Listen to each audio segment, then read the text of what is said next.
of fabric for a dress or skirt? Yes. That one's still hot.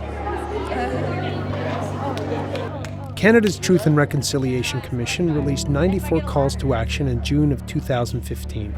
Soon after, the Ontario Ministry of Education implemented new strategies outlining the role that education plays in moving the relationship between Canada's First Nation, Métis, and Inuit communities and the rest of Canada forward together.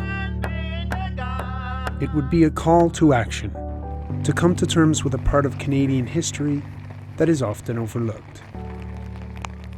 It's an area that most Canadians don't know very much about, and it's an area that affects every Canadian every day, even though they may not know it. The Canadian government's role in colonization has long been a controversial one, steeped in intergenerational trauma for Canada's First Nations, Métis, and Inuit people. We see the impact of residential schools. From where I'm sitting as a principal, I see some of the problems that students come to school with, and it's a direct result of the history. And the role that education played in this history was oftentimes the most damaging one. The history of our education system is that we've tried to kill the Indian and the child, that we have targeted those children and tried to take away their culture. There's still work to be done for sure in repairing relationship between community and school. I know that I'm a representative of a school system that has done some pretty terrible things. I know I'm a representative of a school system in which Aboriginal kids fail more than non-Aboriginal kids. They can become overwhelming when you think of the difficulties that people face and the challenges that we have ahead, but I think the first step is understanding why we are where we're at right now. And then with that understanding and with being compassionate people, we can try to find a way forward. No wrong way of doing it. Now presented with a new opportunity to reconcile the past, Canada is moving to build new foundations and relationships with its First Nations, Métis, and Inuit communities. Some believe this movement can start from inside the education system. I think that's the key piece. I think education is the only way we can achieve reconciliation in this, not just in this province, but across the country. Educators have a huge responsibility to repair those relationships with parents and children and grandparents and community. Education is what was the biggest tool of colonization. We'd love to have a lot of the students that are going to school, even at the university level, know very little about the First Nation history with the relations between the First Nations people and government. Just on an ethical, moral level, we need to right that wrong. The big goal is that everyone has an understanding of the histories, the perspectives, and the contemporary issues that impact Indigenous peoples in the past and today. Then we can learn to be more empathetic, more understanding, and we can also, I think, relate it to what kids are going through now. Public education has the potential to set a dialogue going in Canada, and to participate in that dialogue, you need to know something about Aboriginal issues. Nice job. With the new policies being developed within school boards and at the Ministry of Education, greater access has been given to educators. Yet the question remains how to start and how to do it correctly. Water, if you can picture it going forward and the water running over the bottom. I hear a ton of teachers talk about they don't know enough and that's not their area of expertise, and so they don't feel like they can do it in a good way, and so that fear stops them from even trying often. One of the challenges that I face is I don't feel that I know enough information. I feel that sometimes I might be stepping on some of their toes, and I want to make sure that I am giving them the right information.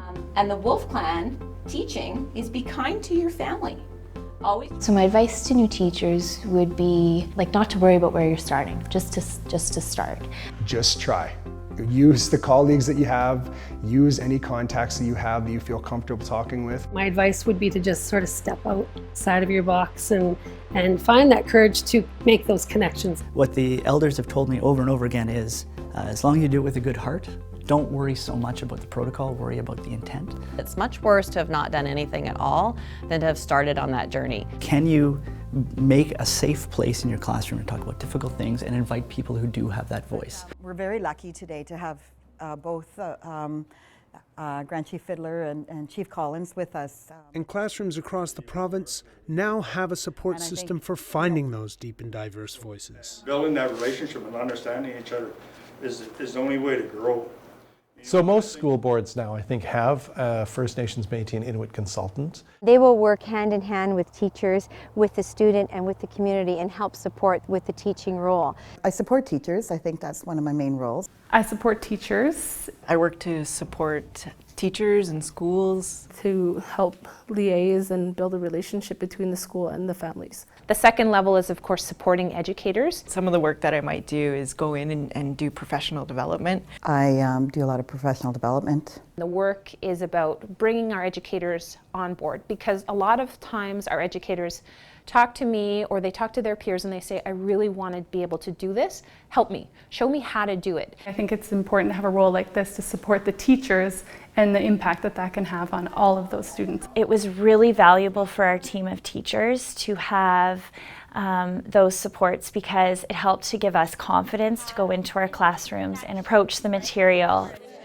This material is sensitive material. You want to make sure you're doing it right.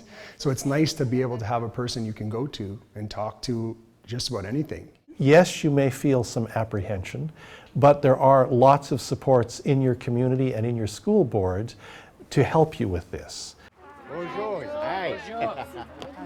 Okay, my name is Bob Baxter, and Along with school boards and widely available resources, First Nation, Métis and Inuit education provides students and educators with something distinct to the learning experience. The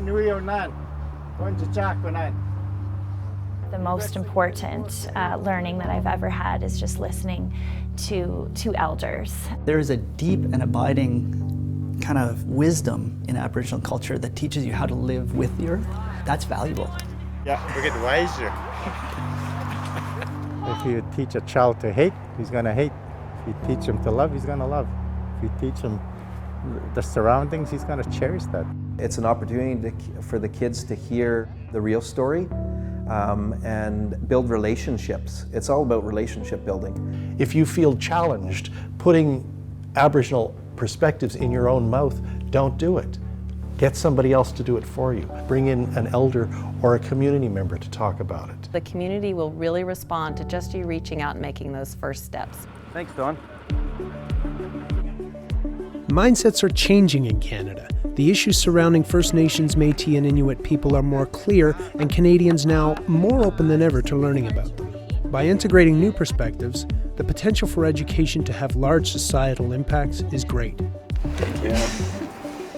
Education is the best way to actually do this. I'm really interested, to see where this is going to go. If we can give students life experiences that are real, then the learning is going to be that much more powerful. And they're actually really seeing the benefits of it with the students. They're realizing that they've been missing something. By learning, we can do something about it, because now we know what's happening. Just by sharing it, it will spread. There's so much potential the kids have today, so much opportunities that they have. I want them to feel comfortable in pursuing those. I think one thing is we're talking about it. I know that I take the discussion home and then I talk about it with my parents. You're going to be that person in the future that knows that they haven't been treated well, so you're going to be the generation that fixes it. And so with the new generation of students, the steps towards reconciliation may be closer than originally thought. It's our young people growing up learning about the diversity of perspectives and identities that will be the change makers and will be the agents for improvement. Reconciliation happens one conversation at a time, and so the longer we do this, the more conversations have occurred. The thing we get to capitalize on as teachers is every generation gets smarter than we were. And so I think as a teacher, it's about giving your students the voice to forgive themselves and others, and they are ready to reconcile, and they've already done it in really profound ways.